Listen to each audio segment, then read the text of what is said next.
Does it say waiting for Geopipe on yours as well?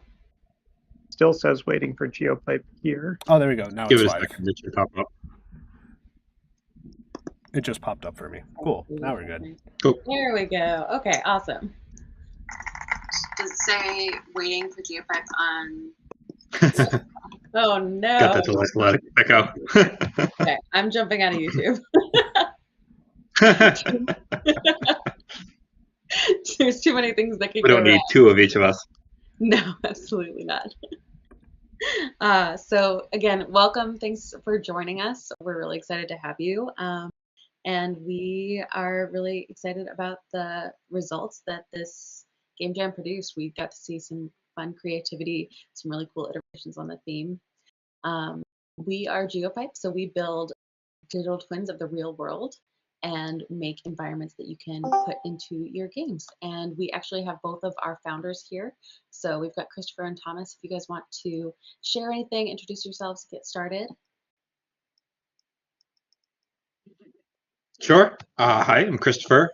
You may have seen me on Discord as Christopher Kerm, a name I've been known by for many, many years. In fact, the name I was known by when Thomas and I first met each other about 2 decades ago and started programming graphing calculators together. I'm really excited about this second game jam. I think we saw a really impressive array of creativity and effort from our game jam participants. I think there were some great ideas, very well executed, and kept us entertained while we were judging the entries. Christy, do you want me to talk a little bit about our goal with this game jam as well, or do you want to save that for a little bit later? We can save that for a little later. I was hoping Thomas could introduce himself, and then we'll probably go around the rest of the panel and just make sure everybody is introduced. Yeah, I'm Thomas, co-founder and chief science officer at Geopipe. I've been a hobby video game developer since about 2006, when Christopher got me hooked on modding Blockland and making AIs for Lego minifigures to brutally murder each other with flamethrowers and nukes and things like that. And yeah, I'm excited to talk about all the games we got to play. For sure. You guys might have seen my name around, or at least the picture of my cute dog, Cooper. I'm Christy. I'm the creator advocate. So my job has been to connect you guys with the judges to make sure that the process has been easy and answer any questions, make it sure that things are fun and smooth. Lorenzo, do you want to introduce yourself? Yeah, sure thing. Hi, everyone. I'm Lorenzo. I'm one of the product engineers, and I'm generally interface with you guys, the customers, or in this case, people who have submitted games to the game jam. So whenever people have questions on why their models don't look exactly like the way they want to, I'm generally the person that you'll meet, talk with. I have a lot of fun working with our models and making sure that it's a good experience for people to help develop really cool experiences with. Chris, do you want to introduce yourself? Yeah, I am Chris. Some of you have seen me on Discord. I kind of am all over the place here at Geopipe, everything from keeping the servers running to providing you the download dialogue. I also am a hobby game developer over the years, so it's kind of fun to kind of bring it all together. But I do a fair amount of Unreal and Unity work during the day, just to try to make sure our stuff works. Yeah. And then Marcus is our final judge. Hey, I'm Marcus. I'm a software engineer here at Geopipe.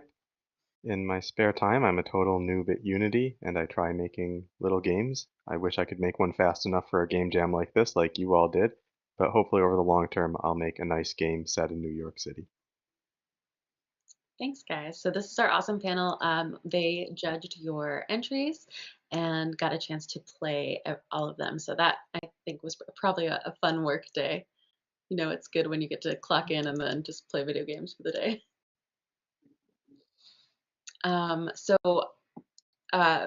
The next thing we just want to talk about is why we hosted Game Jam. Christopher, you had touched on that earlier. If you want to go ahead and kick us off.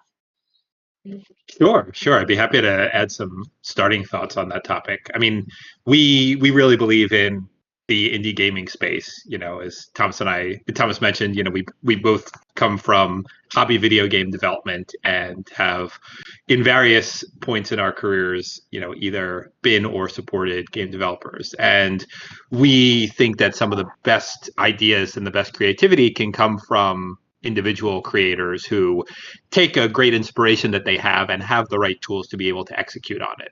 We find that AAA studios can do amazing work as well, but necessarily it takes longer when you have to get through 3 layers of bureaucracy. So an indie developer who thinks, wow, I have this great idea, I would love to make this, and can then put together easy to use tools like Unity or Unreal with, plugins and content that they get on various stores, and then can also plug in a huge open world environment as well. That's where creativity is really nurtured. So at Geopipe, we've taken a very deliberate step to, at least for our earliest cities, New York City, and coming soon is going to be Washington, D.C. in the next few weeks, make those freely available to game developers to not just use and prototype with, but actually publish and even sell games with. So for this game jam, we wanted to push even further, make it even more of an inspiration to see what you could do with our New York City, frankly, by offering a cash prize, a set of cash prizes. And, you definitely stepped up. We saw 22 entries that bring a range of ideas around a broad theme of reflection interpreted in many different ways. And I feel like we learned a lot. We saw a lot, and we certainly look forward to continue working with you all as you build more games and as we publish more cities. Thanks. Yeah. Any other judges want to chime in with favorite parts or interesting things that came out of this game jam for them?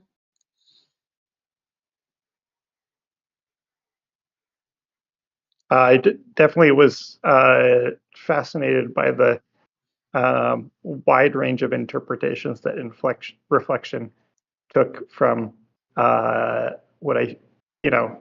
self-introspection and reflection in some therapy themed games to as literal interpretation as you can see yourself in the window.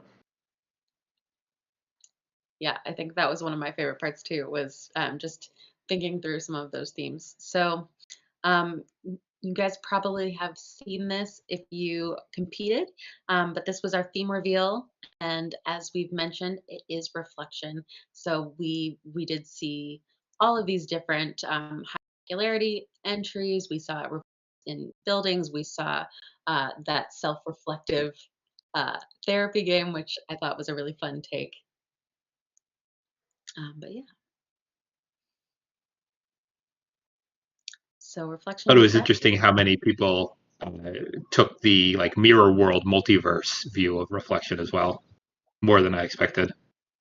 Absolutely. And I think that it's just really fun to imagine a mirror world. It's is it Bizarro World in Superman or something like that, where there's some sort of multiverse? Yep. Yeah. Yep. Where everything's square instead of round. No, that's Minecraft.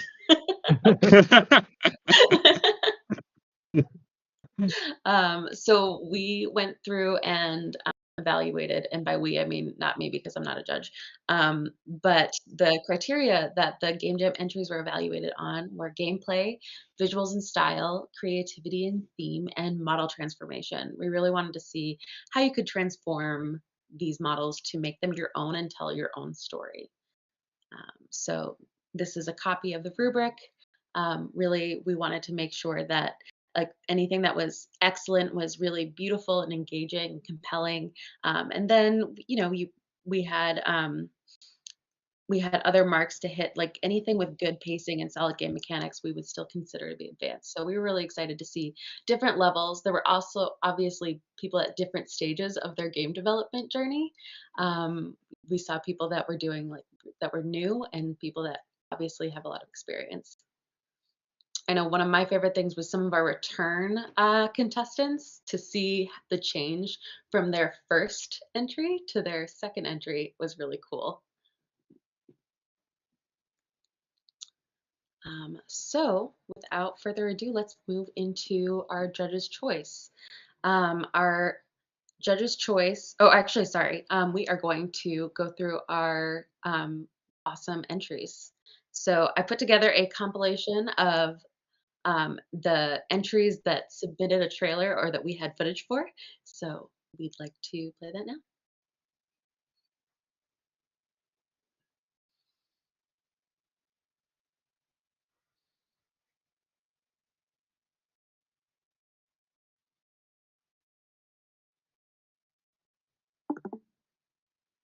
So Reflection Christy, Worlds. Yeah. your audio seems to, maybe it's just me, but I couldn't hear you all of a sudden, I think, when you started trying to play the video. Oh, can you hear me now? Yes. Okay. Yeah. So we had a really great range of different story styles and aesthetics. Some really beautiful ideas and some really just fun ones. This mirrored world was super fun too. I loved that portal.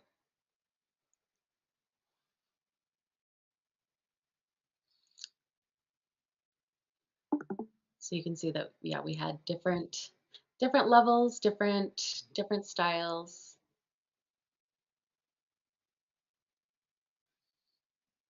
This one is another by one of our returning contestants, Flyber. Weird Metropolis was completely upside down with a jetpack. And then this was probably the most random title about a sewage crisis, which you never think about playing a video game for that.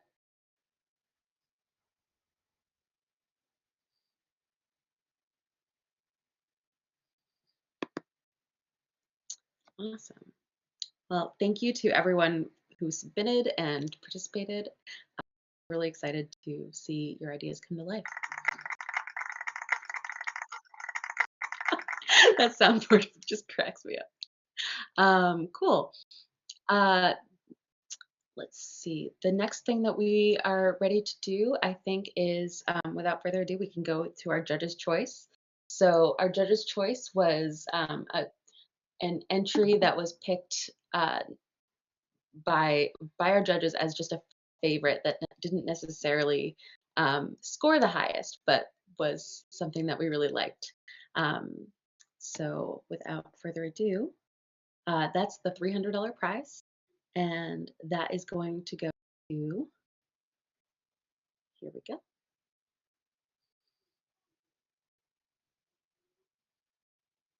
Reflector. Yeah. Yay. Yay, Reflector. Yeah. This story was really cool. Thomas, did you want to read the story, or I can?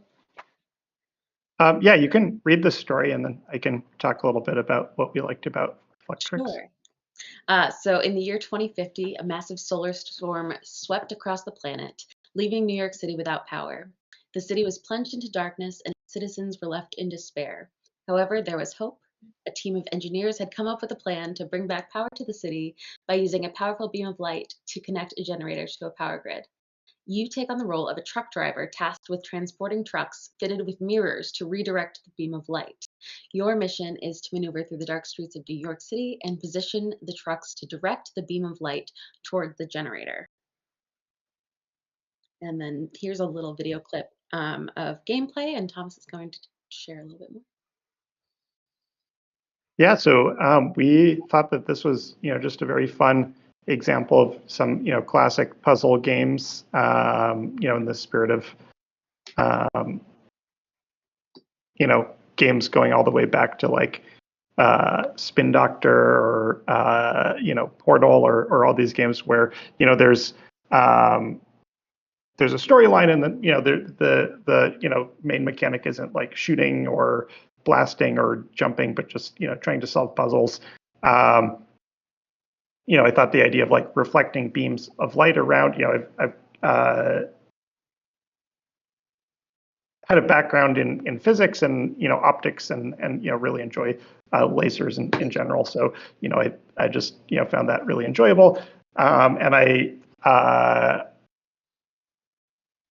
thought that I would, really like to see an installation of Reflectrix in, other cities that we launch in the future, including some of our hillier locales that we're considering, like San Francisco, where it'd be not just moving the beams around in one dimension, but potentially getting them over hills or other sorts of more challenging obstacles. But I really enjoyed the concept overall.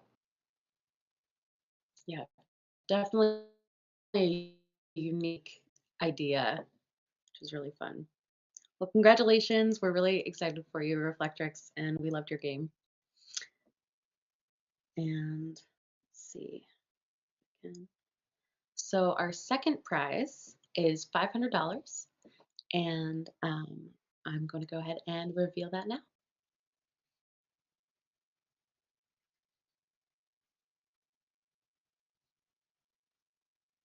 Bus Ride Through Brooklyn. Congratulations. This was a really beautiful game. Lorenzo, do you want to share about that a little bit? Yeah, sure thing. So this was a very surprising game when I was playing it, because I was like, it was like completely different from everything else. That you're just basically, it's on rails, like you're just on the bus. You don't control the bus at all. You're just looking out the window, looking for different anomalies and logging them, and then you can trade them in for points. Uh, and overall, the aesthetic of this game is just outstanding. Um, they did a really good job of modifying all the models so that the parts of the buildings that are closest to the camera have higher details than the models that we ship by default. And then also they filled in the world by adding you see a street light, the traffic lights, putting in cars that are driving through the roads. There's fences, bushes. They really went all out on making sure that the path that the bus travels has a bunch of detail right in front of you, which is a really nice way of showing yes, the models that we deliver, they're a very good starting point, and it's very easy for you to just take the next step and put your own spin on it, without needing to spend all that time designing everything completely from scratch. Overall, this game, it reminded me, it had elements of time loop games. So for those of you who played Outer Wilds, etc., it's, if you miss something, you'll be able to come back to it on the next go around. And it's, so then you're not stressed to pick everything off on one playthrough. Yeah, overall, this is a really good, cozy, relaxing game. And I had a lot of fun playing it. Congratulations again. We loved this game as well. And then Christopher did share what our next city is, but we wanted to announce that our next city that is coming soon is Washington, D.C. And we will be hosting another game jam with Washington, D.C. So if you've ever wanted to do something set in the U.S. Capitol, that'll be a great time to do it. And we're really looking forward to that. Christopher, do you want to share anything about D.C.? Sure. Yeah, we've been very excited as DC has evolved on our side. We are at our heart an AI company. So a lot of our work as we put out new cities is trying to make each city we put out even more detailed, bring more techniques online, expanding the capabilities we already have. So you'll see things like more types of street furniture, these objects on the street in our DC. You'll see more detail in the world in general, like crosswalks, for example, are likely to be there. You will see updated building materials that have just come in on our latest versions of New York City. Even things like starting to put real materials on the ground where we figured out if it's grass or sand or other materials. And we're really excited to see what that means for game developers. And as we release that, even in the early days, we would love your feedback. We really appreciate all your comments and questions and feedback so far. And as Christy mentioned, we'll also be hosting a game jam. So definitely keep your eyes open for that coming soon. Yeah, super exciting. And I'm sure everyone is very excited to hear about the first prize. That's an $800 prize. And Christopher, I'm going to go ahead and bring us to the reveal video. Amazing. Dun, dun, dun. Dun, dun. Metropolitan Aerial Cleaners. So this was, I think this captured a cross section of many of the pieces of creativity we wanted to see across a couple of different areas. So there was a creativity in the way that the world was used. You weren't necessarily down on the ground. You were kind of hovering. You could zoom around. It looked great. So it was created in Unreal Engine, and a lot of it seems like a lot of care was put into making it look nice. The fog in the distance, the specularity on the buildings. Adjusting that so the reflection theme is there. And I really enjoyed this for its gameplay too, which, of course, this is a game development contest. So we're not just trying to shill our models. We also, want to see great creativity behind building solid, fun, playable, self-tutorializing games. And I was playing this game and I saw that there were addresses of buildings you had to go to. The purpose of this, the kind of the idea of this game is you're flying this cleaning vehicle. You're going around finding these dirty spots on buildings, cleaning them off, and getting paid. If you run into the buildings or get too low, your ship will be damaged. That's that meter at top left. You get paid. You see your earnings there at top left as well. And you're then assigned the next building you should go to. And I used my knowledge of New York City because I know this area, and I thought that was really cool that the person used real addresses and I had to draw on my knowledge of New York. But then, as I was playing, I caught a view of myself in a window with this little arrow over the top of my ship, and I realized that there was a whole other layer of this game that I had missed. And I was really, really impressed by that.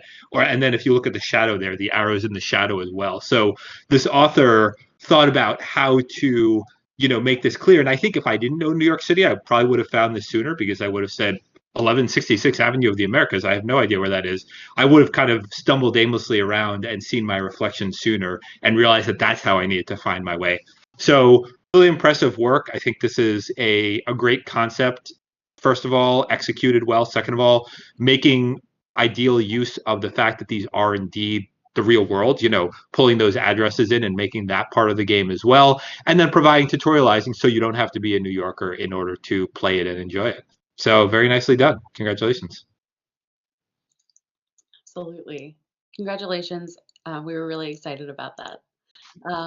So again, thank you so much for joining us for the live stream.